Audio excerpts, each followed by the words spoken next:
Hello, everyone. Welcome to Onward FX, or the road to Onward FX. I am Serafina, and if you're joining us for the first time, this series is a lead-in to our Onward FX event, which is our IRL event where we're flying in 40 pre-seed to Series B investors from all around the country into Bentonville, Arkansas for one-on-one curated meetings with founders. For background, in previous cycles, one out of every four founders have walked away with term sheets within the 2 weeks following the event. And this series is how we help you show up ready for those meetings. So if you are raising this year, you should be in the room where it happens. For more information on the event and the application and the deadline, which is this coming Monday, February 23rd, you can go ahead and scan this link, or we will also be sending out the information in the follow-up right after this event. Okay, so if you've joined us for the previous two sessions, you know that so far we've covered the market data and what the 2026 fundraising landscape will look like from none other than Peter Walker from Carta, and what fundable actually means in the eyes of investors. And that was the session that Mike Cardamone from Forum Ventures led. So he covered the more tangible aspects of a deal.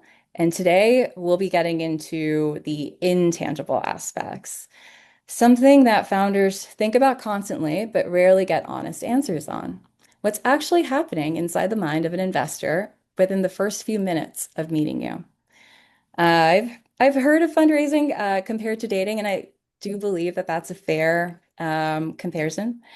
When you're on that first date, nobody is running through a checklist, right? They're forming an impression. They're picking up on the things that you may or may not be meaning to signal. They're deciding whether or not they want that second date. And most of that is happening early, like the first 10 minutes early. And the tricky part is that the things that matter most aren't the things that people often prepare for. You can rehearse your talking points, but what actually lands is how you listen, whether you sound like someone that knows what they're doing or someone that's LARPing as someone who does. Investor meetings, they work in the same ways. Founders spend weeks on their decks, and the decks do matter. But by the time you're 10 minutes in, that investor has already started forming a view. And a lot of that is driving a lot of what's driving that has nothing to do with what's in your slides.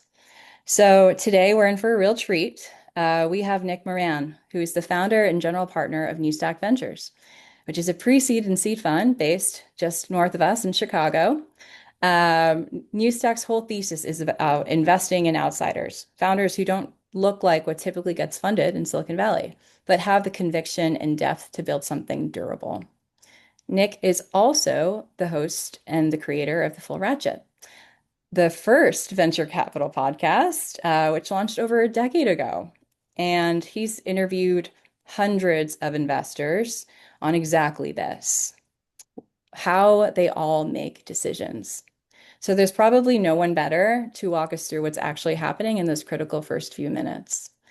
Nick's going to take us through his framework for how investors evaluate founders in real time, and then we'll open it up for Q&A.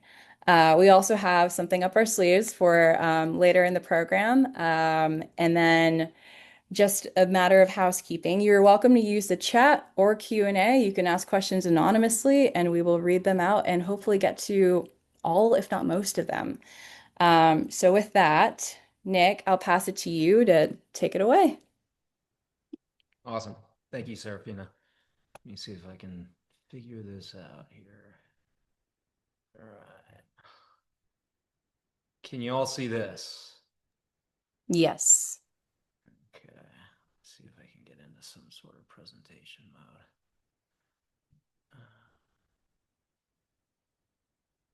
Okay, maybe not. We'll just have to go with that. Okay. Well, thank you so much for having me, Serafina. You're the best. It's wonderful to be following after Haley and Michael and other good friends. Peter, of course, from Carta. But as Serafina said, today we're going to talk about the engagement with investors, right? So you've got a deck, you've got materials, you're raising capital, and you get a call or a meeting with investors. What do you do? What are investors looking for in that first 10 minutes? And how do you nail that call? I think when I started in this business, it took me a long time to get signal on investments that we wanted to commit to.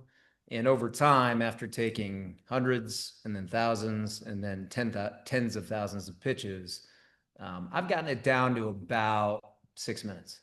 In the first 6 minutes, I've got confidence on whether I want to proceed and learn more or whether it's not a fit for a variety of reasons. And I'll walk through some of those today. Serafina did a really nice intro. Of course, I run a firm called Newstack based in Chicago. Also, am host of TFR, the podcast. I'll tell you a bit about Newstack. So we exclusively lead deals. So our standard check size is right around $1 million. We have a portfolio of 55 companies. We invest at pre-seed, sometimes at seed. And we're doing a lot of deals that are AI native software deals built outside of the Valley. So if you're on this call and you worked for Twitter and you went to Stanford and you're based in Palo Alto, hopefully some of this information is useful. But that would be off thesis for Newstack. That's not what we do. We look for folks that have built real expertise, real knowledge, real context in a domain, and they're building somewhere that is often overlooked. So the majority of deals we do are pre-revenue at investment. And so the engagement is absolutely critical.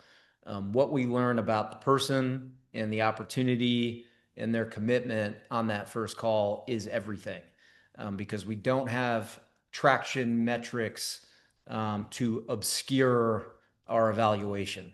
It's really about the person and the opportunity. Okay, so in the first 10 minutes, an investor is going to ask themselves, do I like this person? Remember, you're going to be working with these people for anywhere from 5 to 15 years, right? If things go really well, it's likely going to be, on the upper end of that scale. And if you don't have a connection, if there's not a fit on both sides of the table, I would recommend you disengage as a founder. And the same goes for the investor. If there's not a connection, a healthy like of each other, a healthy respect, it's really not a relationship that is going to be fruitful, and it's not one you want to get into. Number two, the investor is asking themselves, do I believe in the opportunity, the space?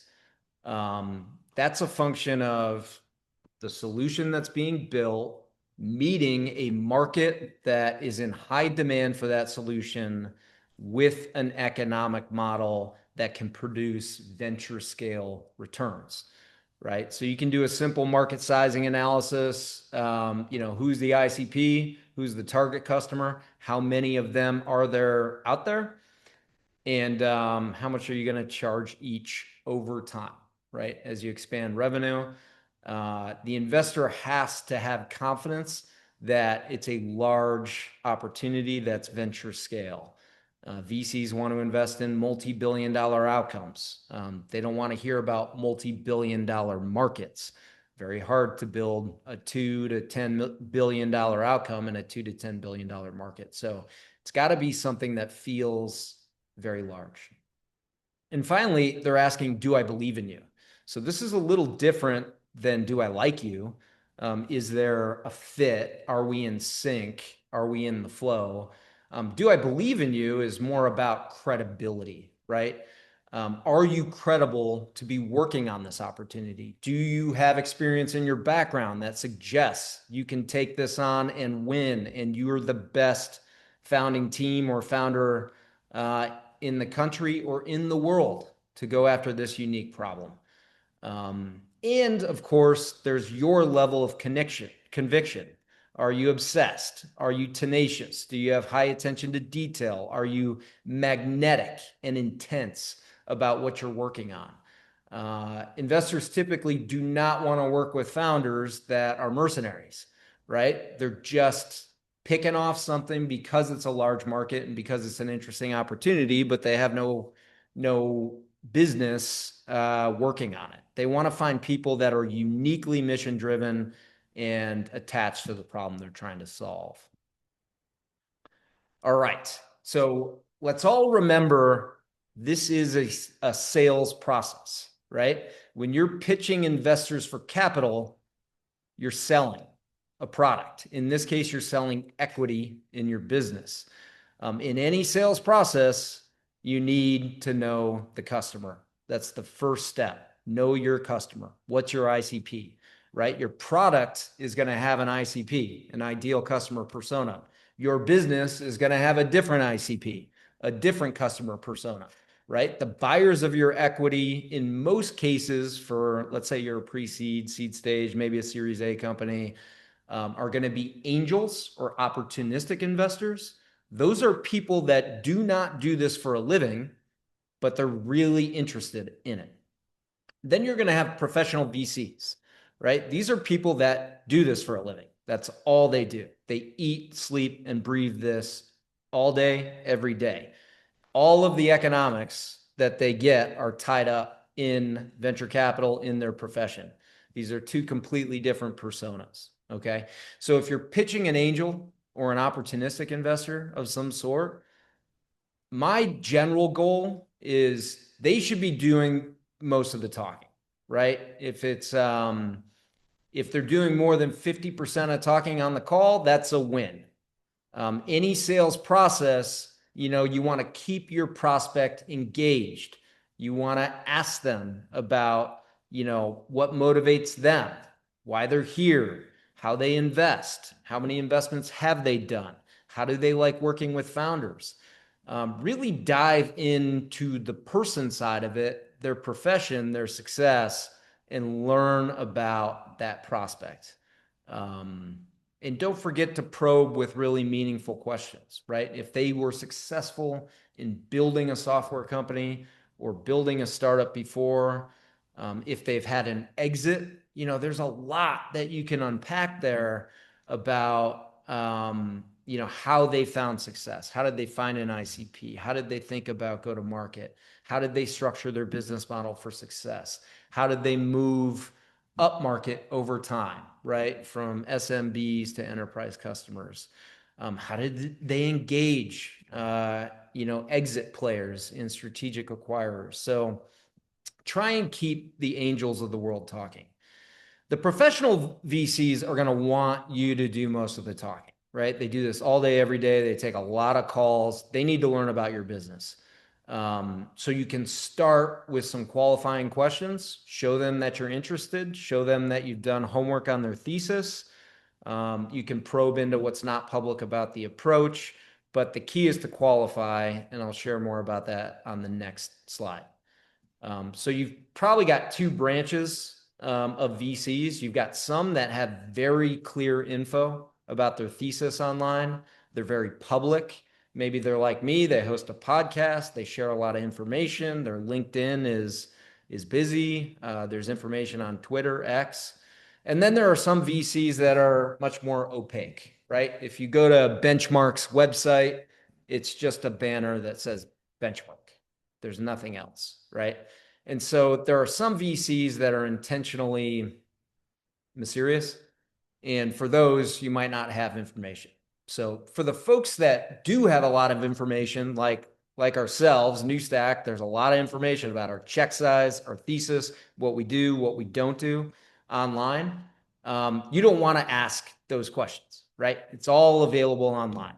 But it does show emotional intelligence if you ask a question like, is there anything about your thesis that I wouldn't be able to find online or in public that you'd like to share?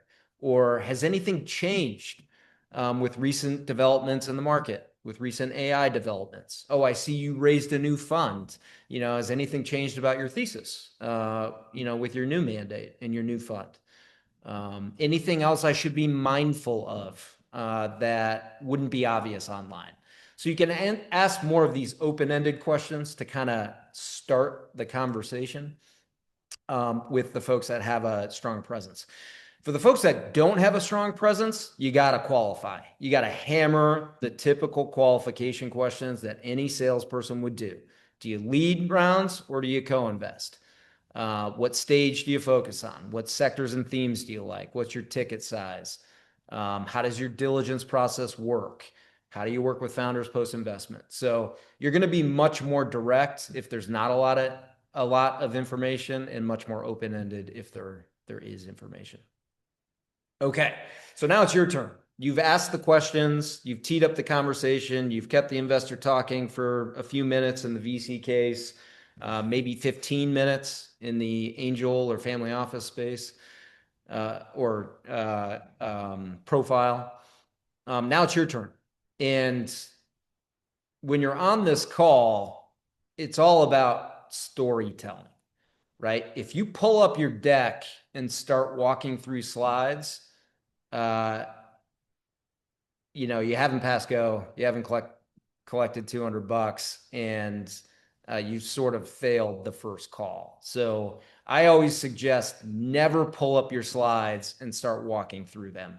If you need some slides or some visual aids for yourself to help you stay on track, fine. Manage those on your own screen. But do not walk investors through slides. They can do that on their own. This is your opportunity to bring them into a narrative, bring them into a flow, tell a story, right? Bring them on a journey that helps illustrate why you're so connected to this problem, how you've discovered it, and why it's so interesting and large, why now is the perfect time in history for your solution to be built. And previously, nothing like what you're building could have been built for a variety of reasons. So I usually give founders two options. There are two story options. Option A is you tell your own story, right? And I don't mean go back to, oh, in my childhood, I had a lot of tension at home and this and that. Like, tell your story, but only the elements that are relevant for the business, right? Really hone it, think about it, and distill it down to a story that really makes sense for the business you're working on. Option B is to tell the customer story. So if your story isn't particularly compelling for the solution at hand, instead you can tell the story of Sarah, right? Like, I worked in the mortgage processing industry for a number of years. During that time, I met Sarah, one of our customers, and I saw the way that she worked every day. She did step one, step two, step three, step four.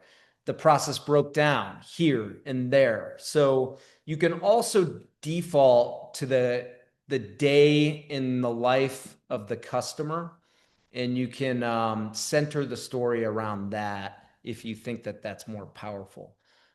But again, as I mentioned earlier, you really have to explain and weave into the story why you are the one that's uniquely qualified to be working on this problem, why this problem is uniquely large. It's a hair on fire problem. It's a critical issue with the industry at hand, and a venture scale outcome can be built. And finally, the why now. So you need to answer the question, why could this startup not have been built 5 years ago, but why is now the ideal time for it to be built? And we can talk a little bit more about the factors that impact that in a bit. Okay, the other thing here is I would say 3 to 5 minutes max on your story, right? You don't want to ramble on for 10 minutes. You want to keep it tight, right? So just the critical elements. All sales is storytelling.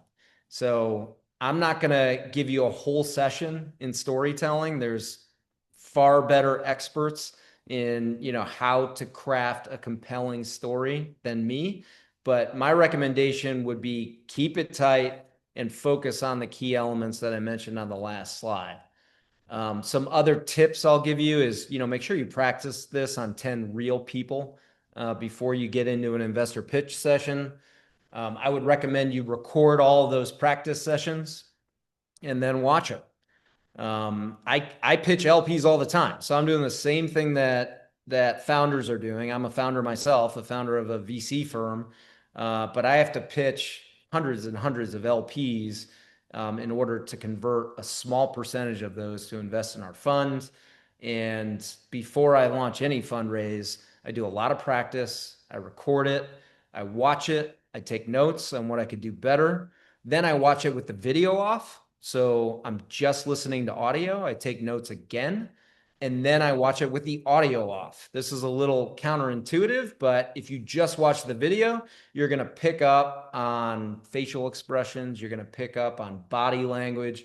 You're going to pick up on a number of things that you won't see if you're watching video and audio at once.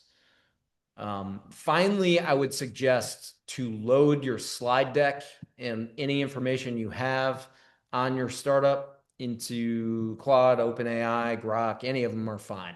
Load that in and then ask the AI tool to generate a list of potential investor questions in advance. If you have the AI help you generate a list of, let's say, 20 to 35 potential investor questions, then you can practice the answers to those. And it's probably going to cover 80 to 90% of the things that you will be asked. Okay. The goal here is to create intrigue. It's to start a dialogue, right? You don't want to do what I'm doing right now, a monologue, where I'm just, kind of lecturing on this. When you're in a sales engagement with a target investor, you want to create a dialogue. You don't want to answer every question. It's similar with the deck, right? When you create a deck, you don't want slides just crammed full of data and information. Less is more in a slide deck, less is more in a sales engagement. Create that intrigue, create dialogue. Don't answer every question. Paint the big picture, and then let them probe. Investors want to sound smart. They want to ask intelligent questions. They want to get into a sparring match with you to see how you field the questions, how you thought about them. If you try and answer everything in a 20, 25-minute monologue from the start, you're not giving the investor much room to breathe and to hit you with questions and get into that sparring match, right? Get into that volley with them. Okay, so I have some do's and don'ts on here. You can read through those, big ideas. You can acknowledge insightful questions, but don't do that too much, right? Sometimes I'm on a call with founders and every question I ask is the most brilliant question that they've ever been asked, right? You don't want to keep saying that over and over again. My personal preference is to have one person on the first call on the founder side, and ideally it's the founder CEO on the first call.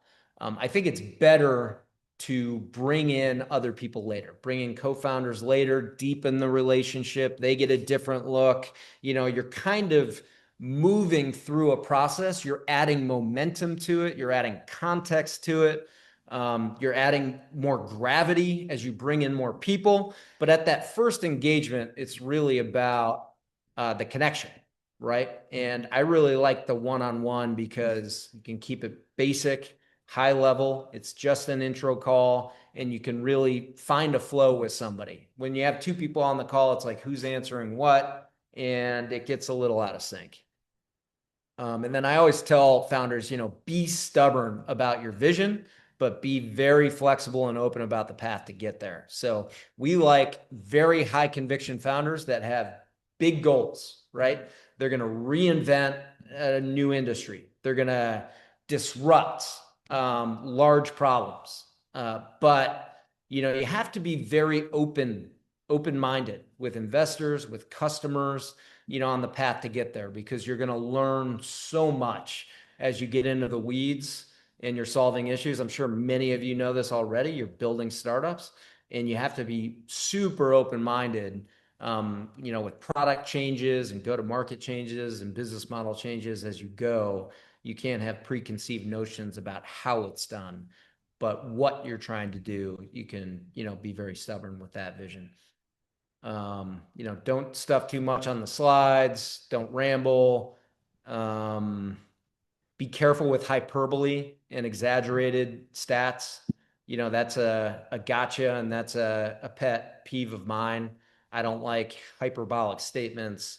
I don't like people over exaggerating things. And this is just a quick tip, like, do a little research on the person before the call.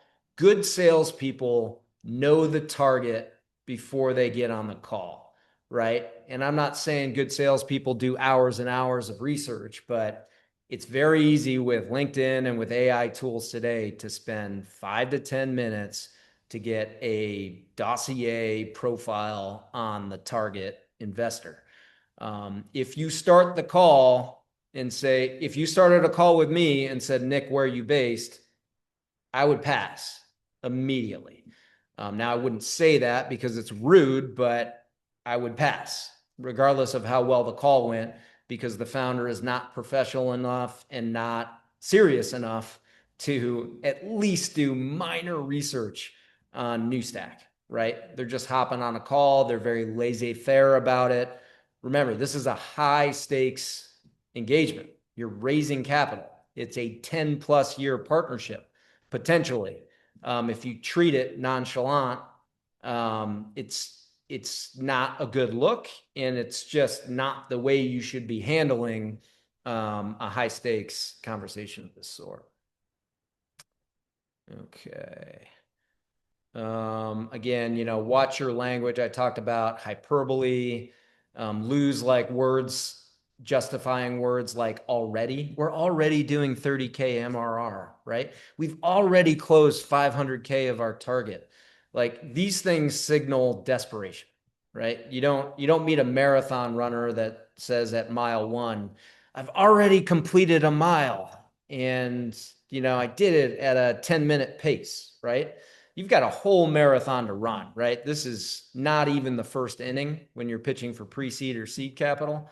So just state the facts, right? Emphatically. We've closed 30K MRR across 4 customers. We've raised 500K of our $1.5 million target. Do not signal desperation. Be direct. Signal confidence. All right, finally, you need some reasons to believe. Every investor is looking for reasons to believe. So you can have a great story, you can have a great narrative, but if the founding team is not qualified to work on the problem, it's a tough putt. If there's no signals of traction, so I said we invest pre-revenue, but there are a lot of leading indicators of traction, right? Like customer discovery, like product velocity. There's a lot of things you can show and you can demonstrate to an investor that suggests you're doing the work, you're iterating fast, you're making progress. And so, I would encourage you to think about these items before you jump on an investor call. Make sure you have a very strong platform of progress. And if progress is not in the form of material ARR or revenue, there are other forms it can take. There are many leading indicators of progress. I love it when founders are like, "Oh yeah, I've spent meaningful time with hundreds of customers, and we figured out the exact ICP, right? The target customer profile. Let's say mortgage processors with 50 employees that do 100 million volume a year. They found the exact decision maker. We target the procurement manager, at these types of customers, and the processing manager at these types of customers. So they have very detailed information on who they're targeting, why they're targeting them, what their pain points are, and they can speak to their learnings, right? The surprises. Maybe you went into the opportunity thinking that the hair on fire problem was X and you found out that it was Y. Okay. A little tip here, the callback technique. So when you're doing your qualifying questions at the beginning of the call, when you're asking a founder about what they like, what they invest in, anything to be mindful of about their thesis, etc., they're going to share some information. Oh, we're really interested in AI native tools in the finance industry where there's multi-stakeholder workflows. So it's not just single player, one person at a bank. It's a bank that interacts with a payment processor that interacts with a customer. Let's say, a founder gave you that, or sorry, an investor gave you that context on the front end of the call. When you're explaining something later in the call, it's great to try and connect, what you're doing to what they like. It's great if it's an angel investor, it's great to connect how you're building and thinking about it to the way that they thought, about the issues that they faced when they were building a company. So I wouldn't keep it static, keep this thing dynamic, show that you have the presence and the emotional awareness to think of this as partnership, right? It's not just you have money, I need money, and we're going to do a transaction. This is really the beginning of the relationship when you take money from a VC. And so immediately from the first call, you got to be thinking in terms of partnership. You have to be thinking in terms of why this could be a good fit and a good sync. And you can do that with callbacks. All right. This is not the first 10 minutes of the call, but most of my intro calls are 25 minutes, 30 minutes. I would encourage you, to close strong, set some next steps, and don't be a hard ass about it, but figure out what the next step is in their process and how you can help them, right? There are certain investors that are going to be very systematic and organized, right? Like NewStack has a very defined pipeline process. We have very defined steps, and we move opportunities through that swiftly. There are many investors that don't, though. They don't really know what their own process is. Maybe, it's about talking about and socializing the opportunity with the team to figure out if it resonates with anyone. But there are a lot of investors out there, angels and VCs, that don't have a very systematic, defined process. And so, you have to help those people. You have to help them move the opportunity along. I like it when founders drip feed an email per week where they're not asking for anything. They're not asking for another meeting. They're not asking for time. They're not asking for a check. They're offering something. They say, hey, Nick, just wanted to share an update. We closed this big customer this week. Hope all is well. Just offer something. Or there's a new piece of content online, or a new, like OpenCloud came out, right? And maybe it's impacting AI in a new way that affects your business, and you can share a bit about that. So set the next steps and make sure you follow up immediately with the folks that are clear, right? If they ask you for a product roadmap, do not wait a week to send the product roadmap, right? Get it off your plate by the end of the day. Show them that you have pace. Show them that you have tenacity. Show them that you can move quickly. All right. Finally, this is the final slide I'll go through, and then we can open it up to Q&A. So if you have a question, feel free to plug it in the Zoom chat now. But number one, know the investor, right? It is a sales process. There is an ICP. They're purchasing equity. Know who you're speaking to before you engage, so that you can set your agenda. Get your story straight and practice it. Make sure that story answers, in the context of the story. It's got to be a real narrative. You're not answering these questions directly, but you have to address why you're the right person to do this, why this is uniquely large and interesting economically, and why now is the only time in history and the perfect time to solve it. Create that dialogue. Do not do a monologue, right? 3 to 5 minute story. leave some air, leave some room for the investor to just pepper you with questions. The more you go back and forth, the more you're volleying with that investor, the better. Back it up with real concrete reasons to believe. Show them you're making progress. Show them you know the industry. Show them you've met with scores and scores of customers and you really deeply understand their pain points. We hear about forward deployed engineers all the time. Be a forward deployed founder. Go sit with customers for days and days on end so you really understand their workflows. Watch your language, of course, avoid the hyperbole, and get those next steps clear. So I'll pause there. Thank you all for having me. And if you have questions, fire away. Thank you so much, Nick. I mean, one, extremely generous of you to share some of the things that other investors would may not be as willing or honest to share. This is super tactical, very actionable, especially for the founders that are coming to market for the first time with their pre-seed and seed rounds this year. And again, if you are raising, we would love to help you. Road to FX is just the lead up to Onward FX, which is in April, but that deadline is February 23rd. Um, and as Nick mentioned, qualifying your investors is something that we can help you do. We've got a community of 200 that we'll syndicate with, and we'll help you qualify, especially in a world that is so opaque, and you may not have all that information readily available online. So help us help you. If you are raising, drop us a line, or apply. Okay, so we will get to Q&A. I will let some of this content marinate in your minds. But before we do that, we have a little bit of a real life case study. So I'm going to ask Michaela, our Phantom of the Opera here, to put our local founder, Chase Lawson, on the screen. So what we just heard was a lot of how this works in theory. I want everyone to also get the chance to see how it works in practice. So we've invited Chase Lawson, who's the founder of Applet Technologies, to join us to walk us through his pitch with Nick for some real-time feedback. So this is a 3 to 5 minute version. We're just going to assume they're meeting each other for the first time. I think they might be.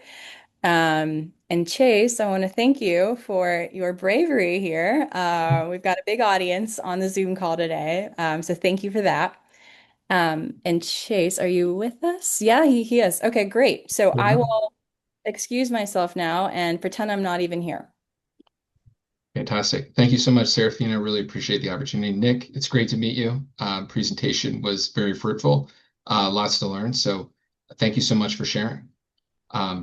You got it, Chase. It's a pleasure. I see the bridge in your background. Are you based in San Francisco? We are actually not. So we are based in Bentonville now. But Okay. we are from the exact opposite side of the country. So we started in Baltimore, Maryland, and recently relocated to Bentonville. Very good. Okay. Well, good. Yeah. Well, we don't invest in the Bay Area, so it's a pleasure to connect with you, and we're a huge fan of Bentonville founders. Fantastic. Love to hear it. Thank you so much for taking the call with us today. I've gotten to learn a little bit about New Stack and about the ethos, which I really like. Being a new Bentonville company or a new Arkansas company, it's exciting to see that there's investment in that market. And I just wanted to see if I could ask you a few questions, Nick, about the fund and kind of your investment strategy looking into 2026, and then the industries that you guys see as being the most viable as far as your strategy goes. You got it. Fire away. Awesome. So I'm going to give you a little bit more background in just a moment, but looking kind of where I know I shared a little bit about what we've done, looking kind of where we sit in the GovTech space. We're kind of multifaceted as far as the industries that we touch, but primarily as our go-to-market strategy is surrounding GovTech. But there's also some auto tech, some insurance tech components of it. How familiar are you and your fund with the GovTech area and then kind of some ancillary areas that we might have some overlap in? Not very. Okay. Okay. Is GovTech something that you guys have made investments in the past? We have not. No, we've done auto tech deals. I've looked at gov tech deals, but I haven't found the right one yet. Sure, interesting. Looking at most of the GovTech deals that have not quite landed the right way, primarily, what do you see there that doesn't make them a good fit for you guys? It's usually a function of ACVs. So annual contract values are often very low, and there's not a credible path to moving up market to substantive ACVs. And also, we've seen issues with inertia and friction in the sales process, and we have not seen evidence of founders that can overcome that. So when you have a combination of really small tickets, small annual contract values, and super long sales cycles that are multi-stakeholder and really hard to close, it Mhm. really slows down momentum and progress. Interesting, interesting. So theoretically, if the total addressable market was large enough and the annual contract values got to a certain threshold, would that be something that would generate more interest, I guess, in combination with the right founder, that can work through the longer kind of protracted procurement cycles? I think so. If there was a credible story around how to speed up sales cycles and procurement, whether early or later on. Okay, fantastic, fantastic. Um, and then I guess the last question for you, Nick, and then I'd love to jump into it. Hopefully the stars align and there's an opportunity to work together. I guess the last question for you, as a fund, what would you say that your superpower generally is as far as being able to support companies at the stage that you guys invest, whether angel, pre-seed, or seed, to kind of get them to that next step? That's good. Good question. We've worked with a lot of larger VCs that promise platform. You've probably heard of Andreessen or Insight, and they have these big platform service offerings that support founders with PR, with outsourced CFO, with talent, et cetera. We don't do platform. We're Okay. small. We've picked one thing to be best in class at, and that's capital raising. So I have hosted TFR for the past 12 years. I have interviewed scores and scores of Midas listers. I know the founding partner or the general partner at 95% of the tier one Series A and Series B firms. If you're building a company outside the Valley, there's one thing you don't have that your counterparts in the Valley do, which is a deep Rolodex in the Valley. If you do Of your course. job and build your startup to a couple $1 million of ARR, I will hand walk you into the biggest decision makers in the Valley. And that's why our graduation rates are nearly 90% from pre-seed to A. And that's what we do best. Interesting. I really appreciate you sharing that. That's very impressive. 90%. And then obviously the access to capital is great to have some background on that as well. If it's okay with you, Nick, I'd love to walk you through just a brief summation of how we started, what we built, and a little bit more surrounding our story. Yeah, please, Chase. Love to hear the origin story and what you're building. Awesome. Awesome.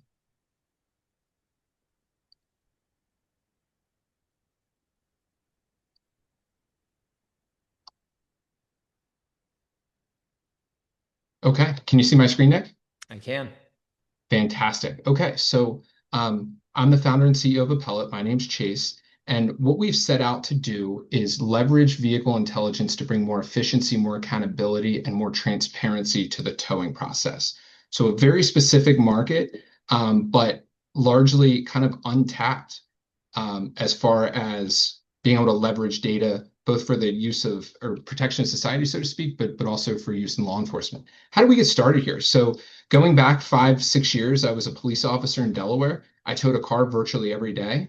And what I saw is that there were a lot of common themes surrounding towing, predatory tow vendors, overcharging, really not much regulatory authority that we had to do anything about it at the time.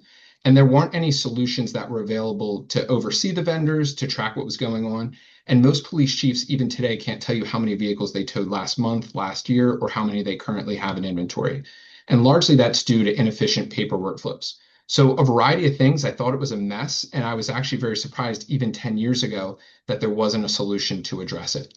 So what does law enforcement towing really look like today in the United States? Police tow about 19 million vehicles a year, give or take, so about 52,000 a day. And about 40% of the time, here's the story. This actually happened to me in 2017. I pulled over a vehicle. It was for an expired registration. I had to order the tow. That was unfortunately what the law dictated that we did.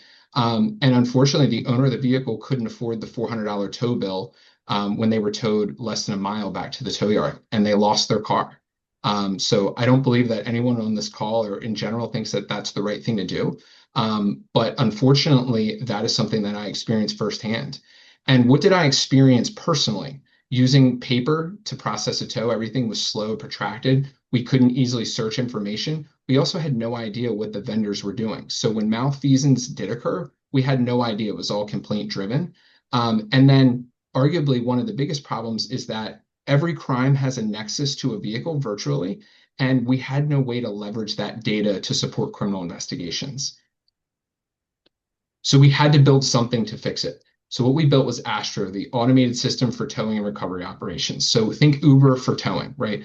Digitizes those paper workflows for law enforcement people. We have real-time pricing measures in place. We also store picture and vehicle and driver data, combining all of them. Right now, they're siloed in different systems if they're even being tracked. And then AI compliance tools to make sure that the towing vendors and law enforcement people are abiding by the county ordinances, the state laws.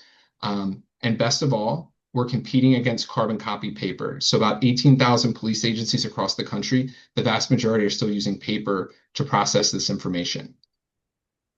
So what does the workflow look like for our current customers? Jennifer would not be overcharged, right?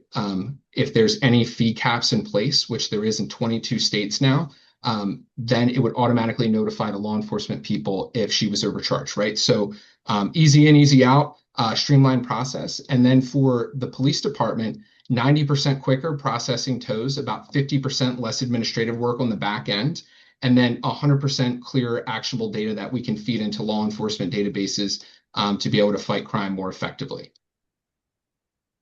So why is now the time? Classically, law enforcement did not spend on technology. That has changed completely, especially in the analytics and AI space. So globally, about a $500 billion market. The compound annual growth rate for public safety analytics and AI software is about 15.42%. So the highest in GovTech. And hopefully that that addresses, as we continue to seek investment, addresses some of that concern, right? And that we're in a high growth vertical and a specific segment where we're leveraging data and combining AI to use that. So by 2031, almost $35 billion. How are we going to execute this to win? So we're going to go to market with a software as a service play, right? So 3-year contracts. That works out to be about 150K ARR for each of the agencies. Get our tentacles in. We stay underneath of the procurement cap, right? So in Beverly Hills Police Department, for instance, one of our customers, under $100,000 does not need any council approval. So we keep that sales cycle right around 90 days. So quick wins, looking at very specific markets with a very specific ICP there. Phase 2 is really looking to transition this into a cost neutral model, charging a $35 fee. We're doing that now with agencies that already are allowed to do that by law, collect that management fee. And looking at that is about a $1.2 billion total addressable market. Just looking at the SaaS play alone, about 268 million of a total addressable market.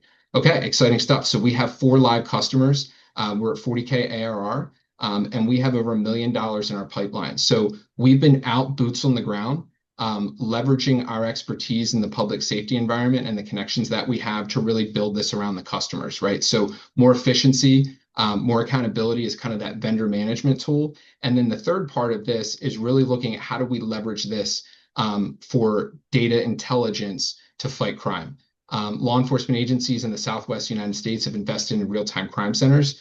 The Beverly Hills Police Department, Hawthorne Police Department, we are feeding all this information into these new systems that they have for data-driven policing, right? So we've partnered with the leaders in the space, and we also have key leaders from each of these companies on our advisory board. If you look at Axon, kind of our 800-pound gorilla in the space, they're looking at a 33% year-over-year growth rate surrounding their AI products. And we fit very well as a partner in their vehicle intelligence portfolio. We're looking to raise 1.5 million, bring kind of a jack of all trades, sales and sales support person on, and then another developer. That is going to get us a clearly defined path to over $1 million or right around $1 million ARR by the end of 2026. and then looking to be around 3.5 to 4 million ARR by the close of 27. Okay, so we're building a national infrastructure layer for police-initiated towing. We're looking to leverage all this data to make an effective crime fighting tool, to bring more efficiency to the process, and then most importantly, bring more accountability and a better deal for society surrounding towing and towing pricing. What questions can I answer for you, Nick? I think we could go back and forth for probably 20, 30 minutes. So we should probably pause there, but that was great. Awesome. Well done. Awesome.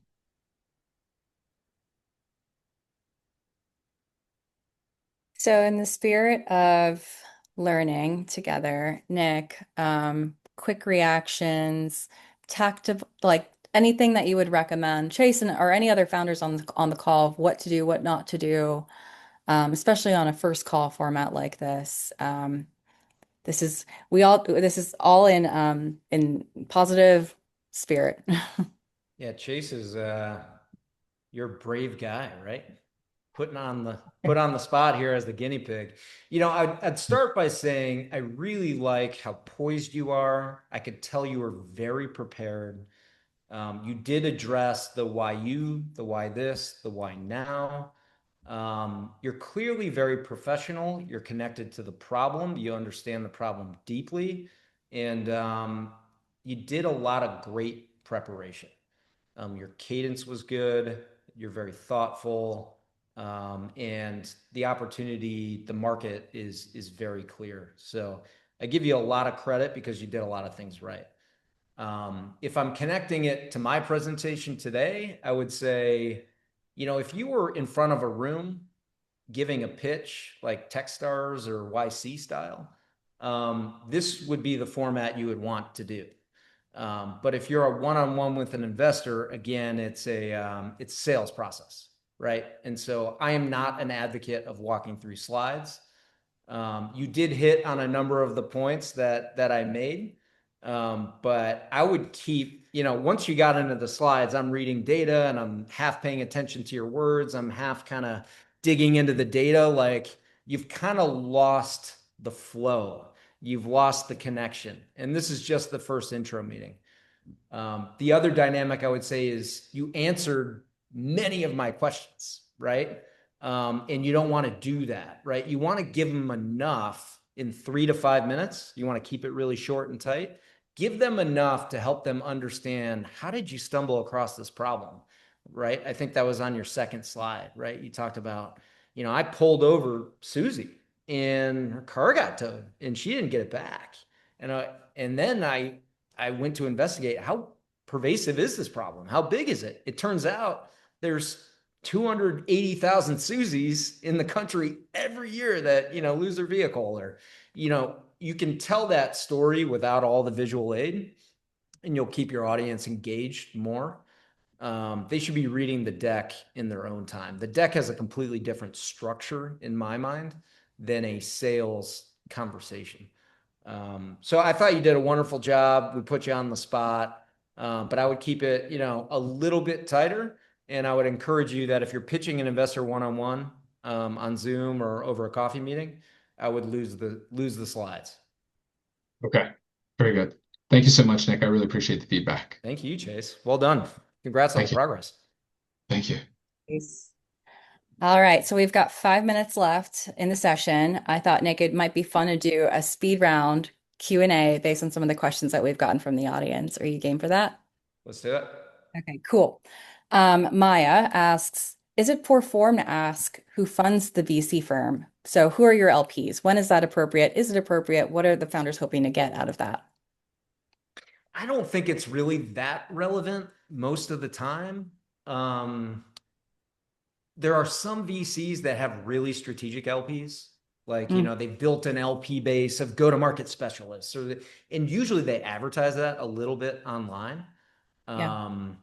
But I don't know how relevant it is. Now, if you're very connected to defense, or you have some issues with certain, cultural things, then maybe it is relevant to ask, but I would ask it probably later, not on the intro call. Yeah. For instance, I have not raised any money in the Middle East or outside of the US. And some founders care about that. Very few have asked. And so I don't know that it's super relevant, but if you do ask it, I would wait till after the intro call. And when it is relevant, it's usually advertised. Cool. Okay, so we've got Rebecca up next. Actually, this is interesting with the overlay of what's happening with AI and reduction of headcount and getting to 1 to 5 million ARR with barely any funding in the bank. So how do you consider the solo founder versus um, one or more co-founders? Do you have a bias, and what are you reading when you meet with a solopreneur? We've invested in a number of solopreneurs, so single founder businesses. I think they need to have a clear picture of what they need in the startup. Here are the key functions that we need to build out on the leadership team. And here's when we'll do that, right? A lot of solopreneurs that are not technical will start with an outsourced dev team, right? To build the first MVP. And maybe they have plans to bring on a lead dev at the seed plus, or even the Series A round. So I think it's more, for me personally, it's more about a thoughtful plan, just like you have a product roadmap or a market roadmap over time. You should be thinking about the team roadmap and what's critical for the place and time that you're at in order to have success. A lot of founders are going to sell themselves up through the Series A. That's usually when that switches. It's founder-led sales. So you don't necessarily need, a commercial leader from the get-go. You don't always need a CTO from the get-go with tools like Cursor, Lovable, OpenClaw. And so I just think it's a thoughtful narrative around it. Totally. All right, next up, we've got Yale from SizeMe, which is an ag tech platform. He's actually responding to something that you mentioned earlier in the presentation, being dismissed because of something you may have accidentally signaled in the presentation itself. And Mhm. he's asking, how does one get to the underlying reason why a VC says no? Is it fundamental to the business? Is it something that happened in the meeting itself? Can the two be divorced? Unfortunately, I think it's typically, we don't know all the biases of the people that we're interacting with. We don't know their background. We don't know where they have scars. We don't know where they got burned. Sometimes people don't know themselves, right? It's living in their subconscious instead of their conscious. And so I wouldn't get too hung up on it. Just realize that there's going to be people out there that don't like it, right? There's LPs. I've pitched thousands of LPs and I only have 135. So I've gotten a lot of rejection in my life, right? Everyone's not going to be a fit for my style, and everyone's not going to be a fit for our fund. And some LPs or some investors, when a founder is pitching them, it's just not going to believe you have what it takes, right? It's part of the reason why I invest outside the valley very early, because Silicon Valley VCs are often very dismissive. Whatever.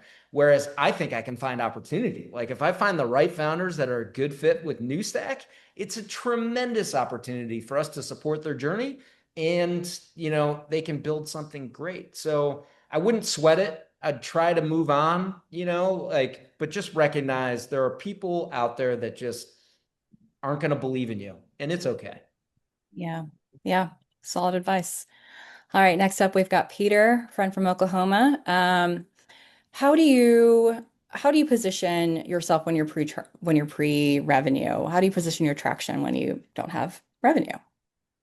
Yeah, I think like I had a slide on this, but there are a lot of leading indicators of traction that don't show up in revenue, right? I used to say this to my team years ago, and I remember I got a huge laugh out of my team, but I said revenue is a lagging indicator, and everyone just starts laughing.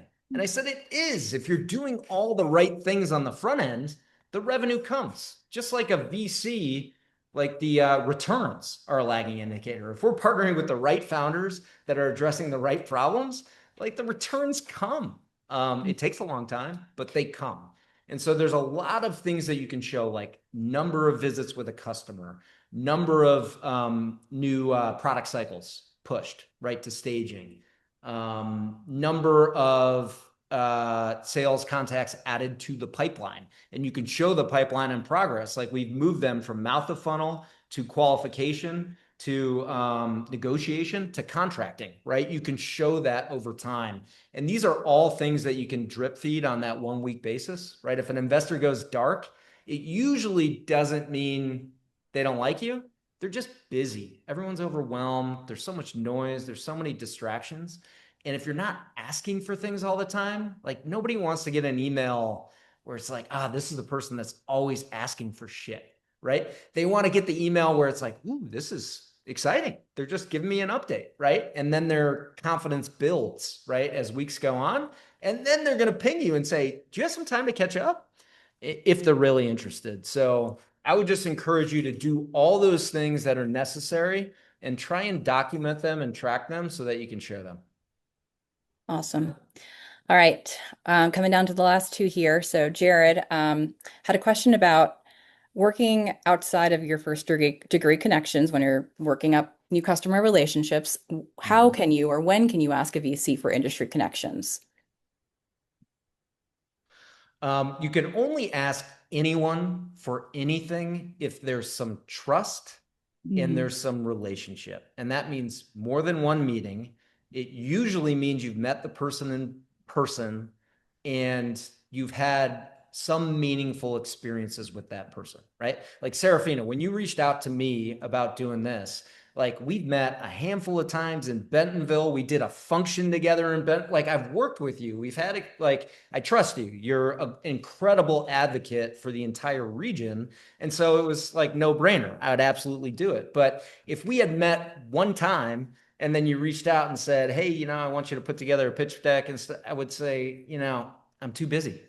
And so you have to look at your connections. You have to figure out which ones have you actually built trust and credibility with and lean on those. You can't do one meeting with a VC and then ask them to open up their Rolodex because they can't be an advocate for you. They don't really know you. Right, exactly. Hey Nick, I'm mindful of time. We've gone over just a little bit. How are you looking? I'm okay. I've got a couple minutes here. So All right, cool. I think we can get through the very last remaining ones here then. Garrett, local founder. Can you give us an example of a portfolio company founder that was committed to a goal and a vision that then pivoted on the path to get there? When did that when did that pivot happen? Was it during the investment process or later? How did you challenge them through it? Just what was your experience in working alongside that early stage founder as they were pivoting their sounds like their go-to-market or their product? we've had lots of pivots. And I'm not saying they're pivoting into a new business. I view the whole thing as customer discovery. So Okay. when you meet a founder as early as we do, they're usually peeling back the layers of the onion. They're meeting customers, they're figuring out a form factor for their product, they're figuring out the business model, they're figuring out go to market. Everything is coming together in real time. And that's why I have to index so heavily on my connection with the founder and just the overall size of the opportunity, the vision, as opposed to the specifics of the form factor, the product, and the go to market and the business model. Because at the end of the day, if we get the founder right and the space is big enough, these things work themselves out. So I hesitate to talk about sharp pivots and stuff because usually it's just a period of discovery, it's a period of maturity. Everyone's on a journey in their life with their startup, and everyone's evolving in real time. And the more cards you turn over for you poker players out there, like as you get to the turn and the river, you have more information, you have more context, you can make better decisions. And so we've had, like, I'm not going to give you a bunch of examples, we're limited on time, but we've had a number of founders completely evolve their product, completely evolve their business model. And it's typically a function of them spending more and more time with the right decision makers, the right users, and the right buyers with customers, and figuring out where the magic is. Okay. Um, so next up we've got Ertie. Is there a story you heard on a first call that's just stuck in your head, that's just sat with you for all these years?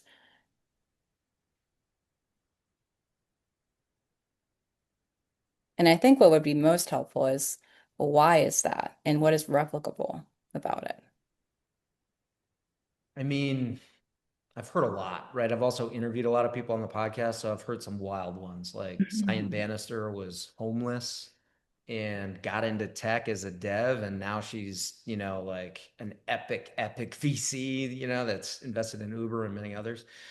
But when it comes to the founders, like, I mean, I've heard some real stories. I mean, some of which we've invested in, like mental health challenges, suicide, with young people. We've invested in companies addressing those problems. And when a founder is honest, vulnerable, but direct, right? Don't make it all about like walking through all the horrible things in the background, but be honest, be vulnerable. Say, my family struggled with this growing up, and I am resolute in my focus to address this. This is my life's professional ambition, and here's why. And I have a couple founders in the portfolio that shared, some really touching stories about themselves, about their families. And not everyone's going to have that, right? Like, it's not always going to be a life or death scenario. But if you can figure out in your narrative why this is your mission, right? Your professional mission in life, this is it, right? Because you're going to spend, if you're 20, 30, 40 years old, you're going to spend the next 10 plus of your best years on this if it works, right? Mm-hmm. So you better be able to answer that question on why this is your mission, your professional mission. Maybe not your personal, but your professional mission in life. Yeah. All right, so we've got two final rapid fire ones. What do you want to see in the deck when you receive it? And is that a pre-meeting, post-meeting activity? The shorter, the better, the less data on the slides, the better. I think there's probably a lot of good resources out there that will tell you what to put in the deck, but I'd love to start with a good shocking statement. Shocking. Okay. Something's changed in the market, something's changed in technology.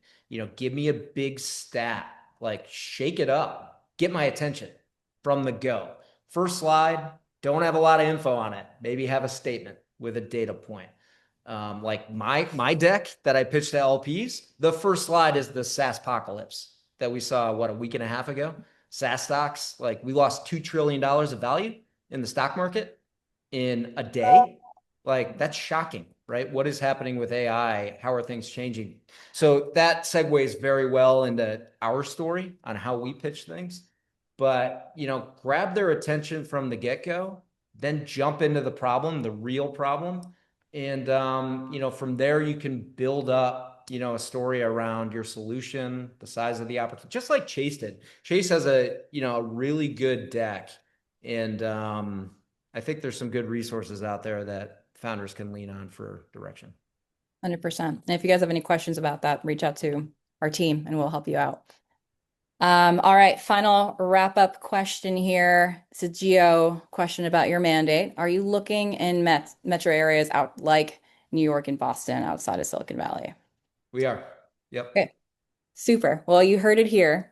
Eugene, thank you for your question. And thank you, Nick. Thank you so much for sharing Thank you, all Serafina. valuable insight, hard-earned insight over a decade, 2 decades of investing. I don't know, 15 years A maybe. long time, a long time. Thank you, thank you, thank you. We are ever so grateful. Um, and for anyone else, again, if you are raising this year, you need to have Onward FX on your radar. We'll follow up in our follow-up here. Yep, there you have it. We'll send out an email with the recording. Nick, are we able to share your deck? Of course. Love Feel free. it. We'll share your deck and then we'll share the link to the application. The deadline is 11:59 p.m. on Monday. So if you're intent to apply, please get that in there. We look forward to learning about what you're building and helping you on your journey. So with that, I will let us all go. And Nick, thank you again. Thanks, Serafina. You're the best. Get those applications in, folks. It's a great one. Take All right. care. Bye.